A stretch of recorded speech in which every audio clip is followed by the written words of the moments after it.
माढा लोकसभा मतदारसंघात उपमुख्यमंत्री देवेंद्र फडणवीस आणि राष्ट्रवादी शरद पवार गटाचे अध्यक्ष शरद पवारांमध्ये शहाचं राजकारण पाहायला मिळतंय। याची सुरुवात झाली ती महादेव जानकरांपासून। राष्ट्रीय समाज पक्षाचे अध्यक्ष महादेव जानकर हे शरद पवारांच्या गळाला लागण्याची चाहूल लागताच फडणवीस ॲक्शन मोडवर आले। फडणवीसांनी जानकरांना वर्षा बंगल्यावर बोलवत मुख्यमंत्री तसंच अजित पवारांसोबत बैठक घेतली आणि महादेव जानकरांना परभणीतून लोकसभेचं तिकीट दिलं। शरद पवारांनीही मग आपली चाल खेळली। भाजपत असलेल्या मोहिते पाटील कुटुंबियांना राष्ट्रवादी काँग्रेस शरद पवार गटात आणलं। एवढंच नाही तर धैर्यशील मोहिते पाटील यांना माढा लोकसभा मतदारसंघातून पक्षाचं तिकीटही दिलं।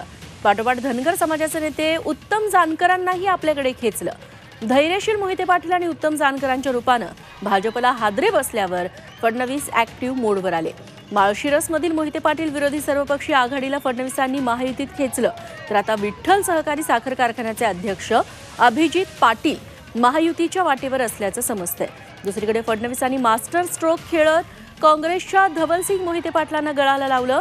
भाजप उमेदवाराला मदत करण्याचं आश्वासन धवलसिंग यांनी फडणवीसांना दिलं। तेव्हा जानकर पवारांकडे जाण्याची चाहूल लागताच फडणवीसांनी जानकरांना महायुतीत खेचलं।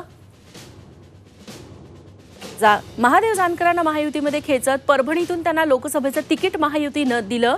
भाजपत असलेल्या मोहिते पाटील कुटुंबियांना नंतर पवारांनी आपल्या गटात आणलं। धैर्यशील मोहिते पाटील यांना शरद पवारांनी माढ्यातून तिकीट दिलं।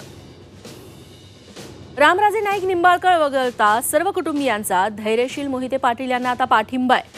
महायुतीतल्या उत्तम जानकरांचा राष्ट्रवादी काँग्रेस शरद पवार गटात प्रवेश झाला आणि महादेव जानकरांच्या अडचणी अजून वाढल्या। माळशिरसमधील मोहिते पाटील विरोधी सर्वपक्षीय आघाडीला फडणवीसांनी महायुतीत खेचलंय।